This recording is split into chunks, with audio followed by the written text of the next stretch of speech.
মাংস আমরা এখন তোরে খাইনি, আর তুই তোর প্রতিবন্ধী স্বামীকে এনে খাওয়াচ্ছিস, তাও আবার চুরি করে।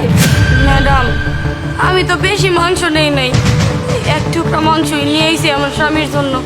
তাই আপনি এমন করে খাওয়ানোর মধ্যে লাথি মারবেন? কপাল ভালো প্লেটের মধ্যে লাথি মেরেছি, তোর ওই প্রতিবন্ধী স্বামীকে লাথি মেরে উড়িয়ে দিনি। ম্যাডাম, কুরবানির মাংস তো সবাই খাইবো, আমার প্রতিবন্ধী স্বামীটারে কুরবানির মাংস খাওয়াইতেছি দিয়া আপনি তাই এমন করে লাথি মারবেন?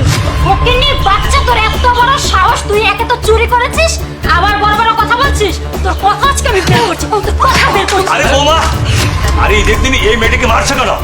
বাবা দেখেন না, মাংস চুরি করে খাওয়াচ্ছে। জীবনে তো বাপের ওষুধ চোখে দেখেনি, এখন আমার বাড়ি থেকে মাংস চুরি করে খাওয়াচ্ছে। কি ব্যাপার কবিতা, তুই মাংস চুরি করেছিস? ও সাহেব, আমি মাংস চুরি করছি। কেন চুরি করছি জানেন? মাংস মাংস মাংস মাংস মাংস মাংস গুস্ত গোস্ত তো খাওয়াই, গোস্ত আমি রাইন্দা থুইছি। ম্যাডাম কইছে ম্যাডাম গো খাওয়া হইলে পরে আঙ্গ দিব, আমরা খামু তো মাংস, কুরবানি মাংস আমরা খামু।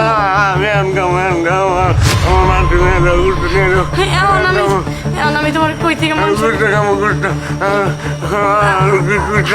আচ্ছা পাগলামি করো না, শান্ত হও, আমি দেখতেছি কি করা যায়। তুমি থাকো, আমি দেখতেছি। ম্যাডাম, ম্যাডাম, এই কি হয়েছে? এত টাকাটা কি করছিস কেন?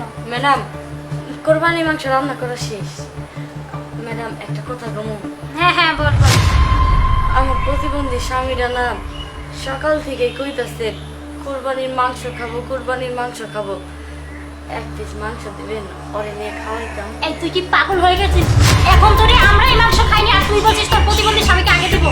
হ্যাঁ, এখন হবে না, যা আমরা খেয়ে থাকলে তারপর নিব। ম্যাডাম এক পিসই তো, এক পিস দিলে কিছুই হবো না। তুই আবার কথা বলছিস? তোকে যেতে বলেছি না, যা। আর তাছাড়া ফ্রিজে পান্তা ভাত আছে, ওইগুলো নিয়ে তোর স্বামীকে এখন আপাতত খাওয়া। সাহেব, আমি আপনাকে বাড়িতে কাজ করি, এত কষ্ট করি, আর এই স্বামী যখন আমার কাছে মাংস খাবার চাইছে, আমি আর সহ্য করবার পারি নাই সাহেব। তাই বাধ্য হইয়া আমি কোরবানির মাংস চুরি করছি। আমার মাফ করে দিন সাহেব, আমার ভুল হয়ে গেছে। দাঁড়াও বোন, ভুল আসলে তুমি করো নাই। তুমি কিসের জন্য ক্ষমা চাইতেছো? ভুল যদি কইরা থাকে তাহলে করছে আমার এই ডাইনি বউ। এই বেঈমান, এই তুই এতটা নিচু মন মানসিকতার মানুষ, সেটা যদি আমি একবারও জানতাম তাহলে তোর মাটির নিচে গাড়ি ফেলতাম। হারামজাদি কোথাকার! এই আজকের এই একটা ঈদের দিনে তুই কিনা গুস্ত চাইছিল সামান্য এতটুকু, প্রতিবন্ধী স্বামীরে খাও, তুই সেইটা দেশ নাই তো দেশই নাই। আজকে যখন মাংস নিয়ে আসতে গেছে, চুরি করে মাংস নিয়ে এসে খাওয়াইতেছে, এখানে এসে দর্শস তার উপর জুলুম করতেছিলি, তার গায়ে হাত তুলতেছিলি।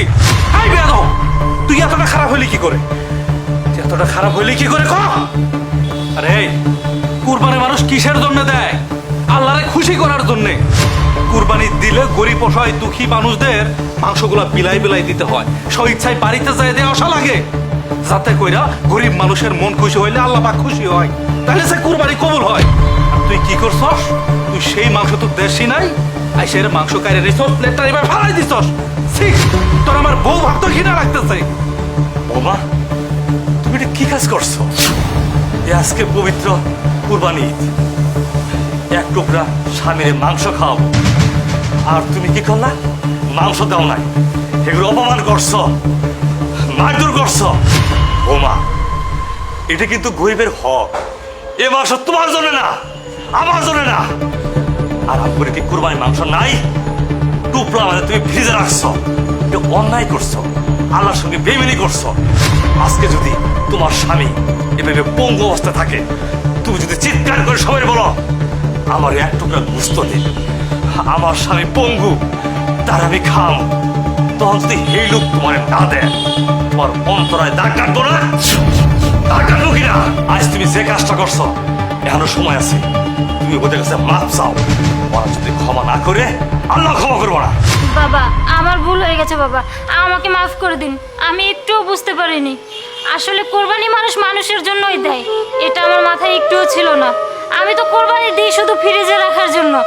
বাবা আসলে আমি এতদিন ধরে যা করেছি একদমই উচিত করিনি। বাবা আমি আপনাকে কথা দিচ্ছি, আমি আর জীবনে এরকম কাজ করব না।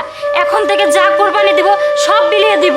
আর ওরা তো আমার বাসায় কাজ করে, ওদেরকে তো আরো বেশি করে দেওয়া উচিত ছিল, যাতে করে ওর প্রতিবন্ধী স্বামীকে ভালো করে খাওয়াতে পারে। আসলে সব ভুল আমিই করেছি, আমিই দোষী। বোন তুমি আমাকে মাফ করে দাও। হ্যাঁ, আর তোমার স্বামীকে নিয়ে আমার সাথে চলো। আমি আজকে তোমাদেরকে কোরবানির মাংস একবারে ভরপুর পেট ভরিয়ে খাওয়াবো। আচ্ছা ঠিক আছে, এসো।